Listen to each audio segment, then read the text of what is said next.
গণতান্ত্রিক শাসন ব্যবস্থায় সংবিধানের চতুর্থ স্তম্ভ হল সংবাদ মাধ্যম। সংবাদ মাধ্যমের অন্যতম বাহক হলেন পত্রিকা হকার, যারা প্রাকৃতিক দুর্যোগ উপেক্ষা করে বাড়ি বাড়ি গ্রাহকদের হাতে সংবাদপত্র পৌঁছে দেন। রাষ্ট্রপতি পুরস্কার প্রাপ্ত সত্যজিৎ নাহা সেই পত্রিকা হকারদের পাশে দাঁড়ালেন। তিনি একদিন দেখতে পান এক পত্রিকা হকার বৃষ্টি ভেজে পত্রিকায় বিলি করছে। সেই প্রেক্ষিতে শনিবার তার নিজ উদ্যোগে এলাকার কর্পোরেটরের জয়া ধানুক এবং এলাকার বিশিষ্ট ব্যক্তিবর্গের উপস্থিতিতে 10 জন পত্রিকার হকারের হাতে রেইনকোট এবং তার সঙ্গে গীতা ও হনুমান চালিসা তুলে দেন।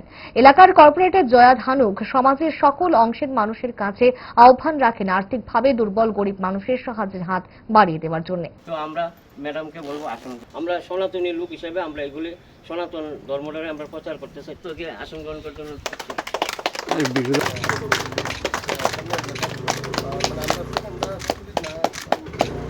আত্মীয় সবাই সঙ্গে নিয়ে আমরা এখানে অনুষ্ঠান করতেছি।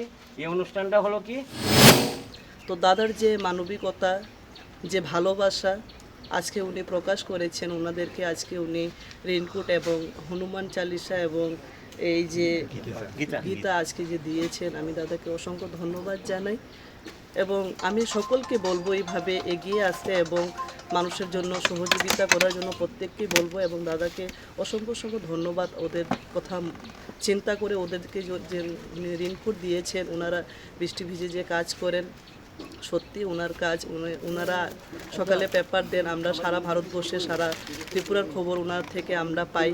তো আমি প্রত্যেককে বলবো বিভিন্ন সামাজিক কাজে সবাইকে এগিয়ে আসতে।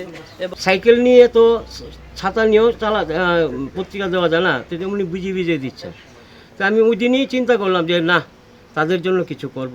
আমি তো অ্যাকচুয়ালি গরিব মানুষ, আমি ধনী না, ন্যূনতম আর্থিক ক্ষমতার মধ্যে যতটুকু মানে সামর্থ্য আছে জনগণের জন্য করার চেষ্টা করি। তো এরই অঙ্গ হিসেবে আমি কি করলাম, 10 জনকে সিলেকশন করলাম, এলাকাতে সার্ভে করলাম।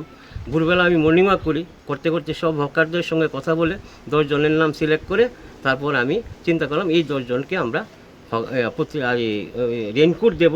কোন রকমে নাকে মুখে গুছে সারাদিনের জন্য বেরিয়ে পড়া, অম্বলের আর দোষ কি? তাই 5 দশক ধরে গ্যাস, অম্বল ও পেটের সমস্যা একমাত্র সমাধান গ্যাস নয়।